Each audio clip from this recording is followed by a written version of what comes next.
My life, as I had come to know it, was nestled in a small but charming home filled with the laughter of my 2-year-old son, Leo, and the steady, reassuring presence of my husband, Michael. I was 31, a former career woman who had climbed the corporate ladder faster than most. My journey had begun in a large company, where I first met Michael. He was a junior member of my team back then, bright and ambitious, but still finding his footing. Our story was not the typical office romance. I was his superior, a fact that made our initial interactions cautious and professional. I remember the first project we worked on together. His ideas were fresh, his approach unconventional. It intrigued me. After hours, we'd often find ourselves last to leave the office, our discussions spilling over from work to life, dreams, and aspirations. It was during one of these late evenings, under the dim lights of the empty office, that our relationship took a turn. Michael, with a hesitancy that was uncharacteristic, had asked me out for coffee. "It's just coffee, as colleagues," he had said. But we both knew it was more. Fast forward through a year of discreet dates and stolen moments, we got married. It felt like a whirlwind, yet perfectly natural. Our wedding was a simple affair, just close friends and family. The highlight was when Michael, in his vows, promised not only to love and cherish me but to always respect and support my ambitions. When Leo came into our lives, everything changed. I made the decision to step away from my career to focus on our son. It wasn't an easy choice, but holding Leo for the first time, I knew it was what I wanted. Michael supported me through it all, his own career steadily advancing as he stepped into more prominent roles at work.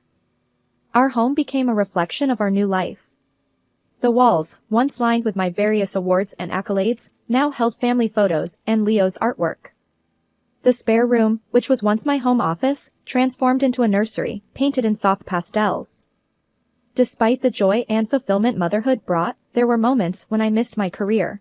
I missed the challenges, the sense of achievement, and even the office politics. I often found myself reminiscing about my professional accomplishments, wondering what could have been if I had stayed.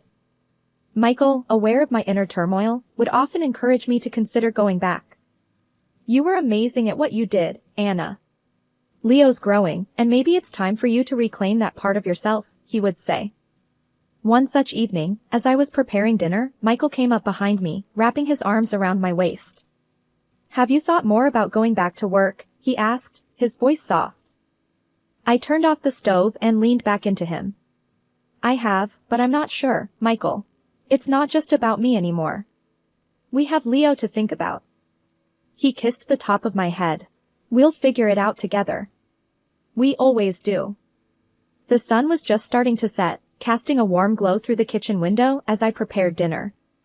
Leo was playing with his toys in the living room, occasionally letting out a cheerful laugh. It was a typical evening, or so I thought, until my phone rang, displaying a name I hadn't seen in a while, Mr. Thompson, my former boss. Curious, I answered, "Mr. Thompson? This is a surprise. How can I help you?" "Anna, good to hear your voice. I have a proposition for you," he said, his tone hinting at something important. "Oh, what kind of proposition?" I asked, stirring the pot on the stove. "We're looking for a new head of the department. Your name came up, and I immediately thought of you. Would you be interested in coming back?" Mr. Thompson's offer hit me like a bolt of lightning. I was momentarily speechless. I'm flattered, Mr. Thompson. But I need to think about it." "Of course, take your time. But remember, we'd love to have you back," he replied. As I hung up, my mind raced with possibilities. Returning to work, leading a department, it was a dream opportunity. But as Michael walked in, his face tired from a long day at work, I felt a pang of uncertainty. "Who was that on the phone?" Michael asked, peeling off his jacket. "It was Mr. Thompson. They want me back at work, as the head of the department," I said, trying to gauge his reaction. Michael's face hardened. "Head of the department? That's the position I've been eyeing. They promised me a shot at it." I was taken aback. "I didn't know you applied for it. Why didn't you tell me?" He sighed, frustration evident in his voice. "I didn't think it mattered. Besides, you're happy here, aren't you? His words stung. I am, but this is a huge opportunity for me. I can't just ignore it. Michael's expression softened slightly, but his stance was firm. Anna, I need this promotion. It's not just about the money, it's about my career. I want you to call Mr. Thompson back and decline the offer. I felt a mix of emotions, surprise, disappointment, anger. You want me to turn it down? Just like that? Yes, I do. It's important to me, Anna. Please, he pleaded. The room felt smaller as I processed his words. Michael's insistence felt like a betrayal, a dismissal of my aspirations. I realized then that our perfect life was more fragile than I had thought. The tension in the house was palpable since the phone call about the job. Michael, perhaps sensing the distance growing between us, started a new tradition, taking Leo out on weekend mornings, leaving me with a few precious hours to myself. On one such Saturday, as Michael was bundling Leo up in his little jacket, I felt a mix of relief and resentment. You sure you want to do this every weekend? It's a lot of work, taking Leo out alone, I said, watching them by the door. Michael looked back at me, a determined look on his face. I got this, Anna. You need a break. Besides, Leo loves our little adventures, don't you, buddy? He ruffled Leo's hair, who giggled in response. As the door closed behind them, the house fell into a silence that felt both comforting and unsettling. I poured myself a coffee and sat at the kitchen table, the weight of my thoughts heavier than the mug in my hands. Hours later, when they returned, Michael had a victorious grin on his face. We conquered the playground, didn't we, champ? He said, helping Leo off with his shoes. Leo's face was flushed with excitement. We saw a doggy, mommy. A big one. His innocent joy was infectious, and I couldn't help but smile. That sounds wonderful, honey, I said, bending down to give Leo a hug. I looked up at Michael, trying to read his expression. Did you have fun too? Michael nodded, a hint of something softer in his eyes. Yeah, it was good. We should do this more. It's good for him. And for us. His words, simple as they were, hit me unexpectedly. It was an olive branch, a small step towards mending the rift that had formed between us. Maybe I could join you next time, I suggested tentatively. He paused, then nodded. Sure, that could be nice.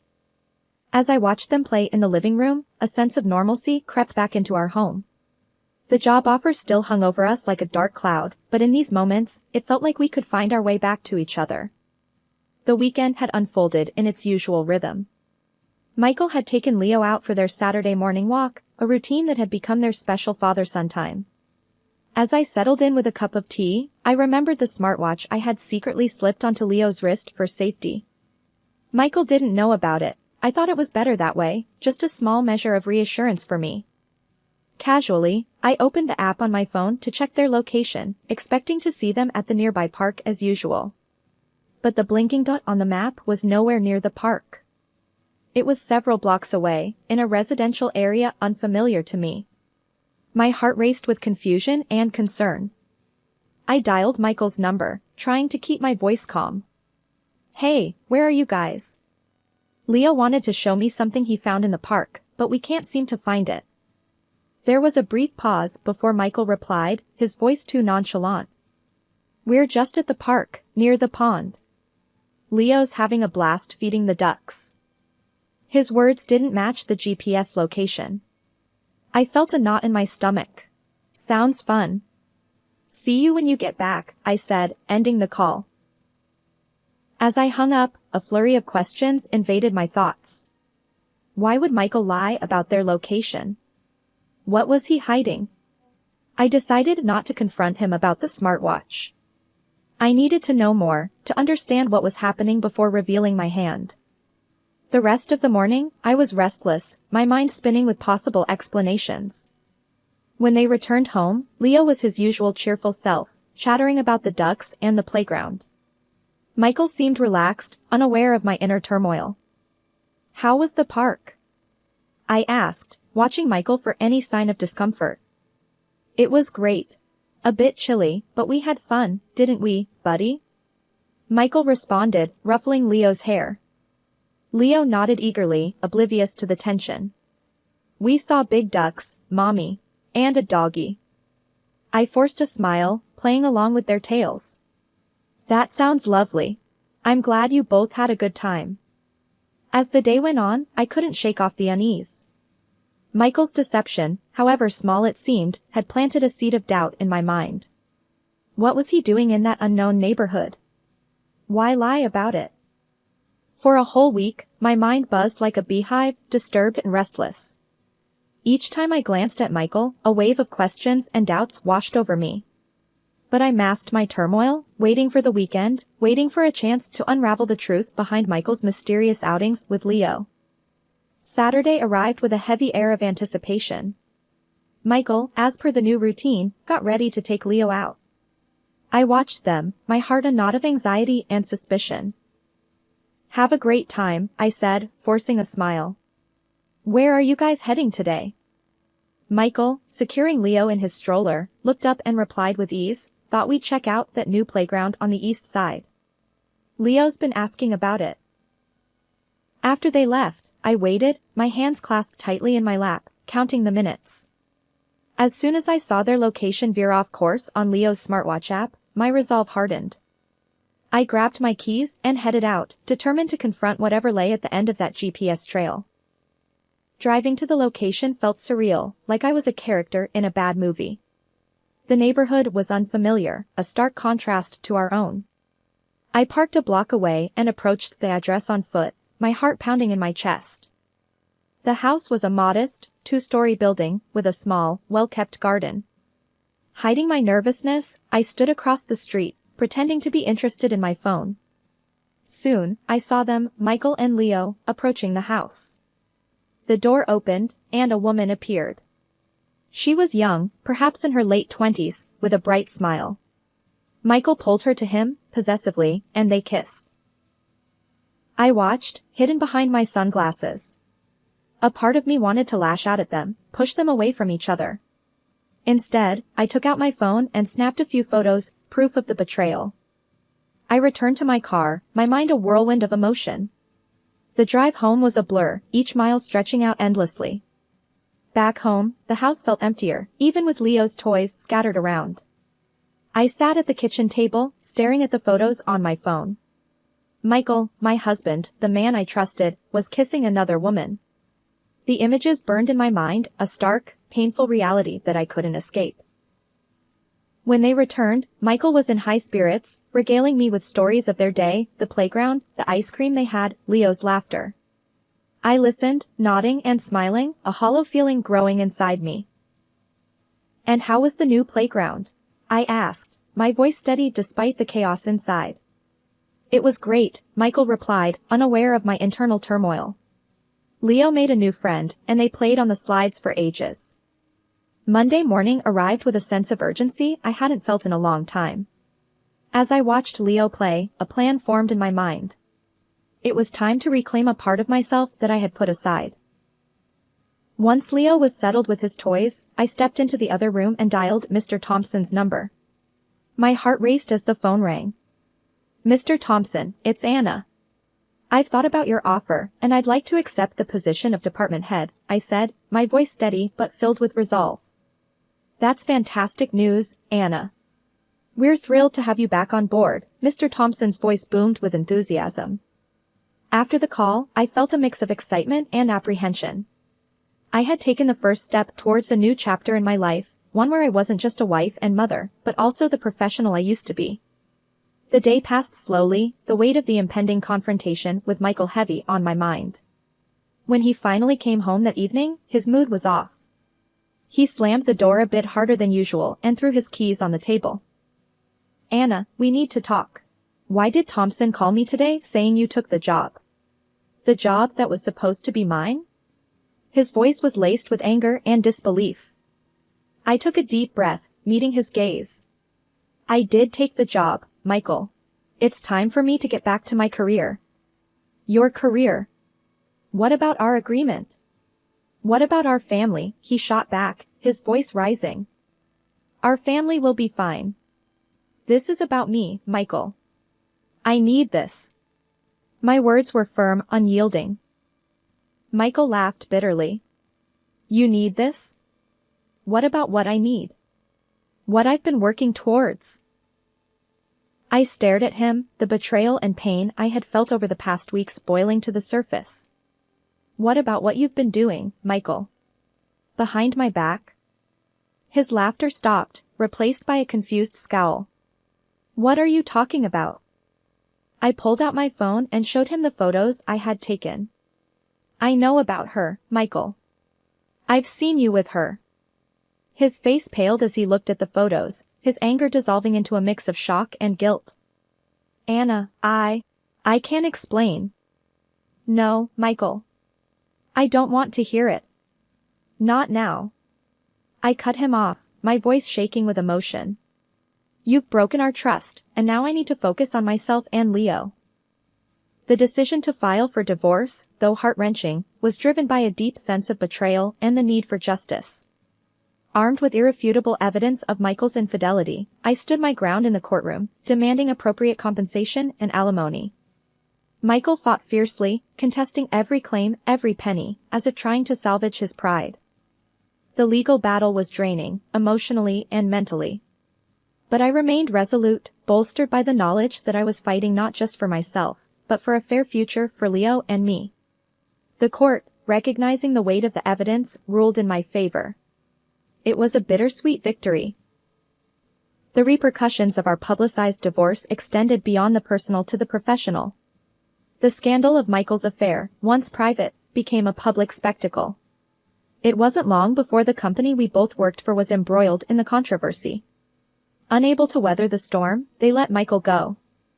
I remember the day he confronted me about it. His anger was palpable, his words sharp with blame. Are you happy now, Anna? I've lost my job because of this mess, he exclaimed, his voice tinged with bitterness. I met his gaze, my own resolve unwavering. You brought this on yourself, Michael. You made your choices, and now you're facing the consequences. He scoffed, shaking his head. I can't believe how cold you've become. You're just sitting pretty while I have to scrounge for a lesser-paying job. His words stung, but I didn't let them sway me. This isn't about revenge, Michael. It's about doing what's right. It's about justice for what you did to our family. Our relationship, post-divorce, was anything but amicable. Michael's resentment towards me only grew with each alimony payment, with every job application that led nowhere. And while I took no pleasure in his struggles, there was a part of me that felt vindicated. Justice, in its own way, had been served. Life after the divorce felt like walking on unfamiliar terrain. Each step was cautious, yet with every passing day, I grew more confident in my new role as a single mother and a professional woman reclaiming her career. One crisp morning, as I was getting Leo ready for school, he looked up at me with his big, curious eyes. Mommy, are you okay? You seem different. I knelt down to his level, brushing his hair back. I'm more than okay, Leo. I'm strong, and we're going to be just fine. He smiled, that pure, innocent smile of a child. I think you're like a superhero, Mommy. Like in my comics. I chuckled, hugging him close. Well, every superhero needs a sidekick, right? How about you be mine? Leo nodded enthusiastically, his laughter filling the room. It was moments like these that reminded me of the resilience and joy that still existed in our world, despite the shadows of the past. At work, I found myself diving into projects with a vigor I hadn't felt in years. My colleagues noticed the change too. One day, my coworker, Jenna, commented on it during lunch. You seem different, Anna. More, I don't know, alive? Jenna observed, stirring her coffee. I smiled, sipping my tea. I feel like I've finally woken up, Jenna. Like I'm seeing things clearly for the first time in a long time. Jenna smiled back. Well, it suits you. Keep it up, boss lady. Life wasn't without its challenges, though. Michael and I had minimal contact, only speaking when necessary for Leo's sake. Our conversations were brief, to the point, and often tense. On one such occasion, as we discussed Leo's upcoming parent-teacher conference, Michael's frustration was evident. "I can't make it to the meeting, Anna. I have to work," he said curtly over the phone. I took a deep breath, keeping my tone neutral. "That's fine, Michael. I'll handle it. Leo's doing great in school, by the way." There was a pause. "Thanks, Anna. Let me know if there's anything really important." As the days turned into weeks, and weeks into months, I found solace in the small victories and joys of everyday life. Leo's laughter, the satisfaction of a job well done, the support of friends and family, these were the things that now defined my days. I realized that moving forward wasn't about forgetting the past, but about learning from it, growing stronger because of it. It was about building a new life on my own terms, filled with hope, resilience, and the promise of new beginnings. As I looked at Leo, growing taller and more confident each day, I knew we were on the right path. Together, we were moving forward, stepping into a future that was ours to shape.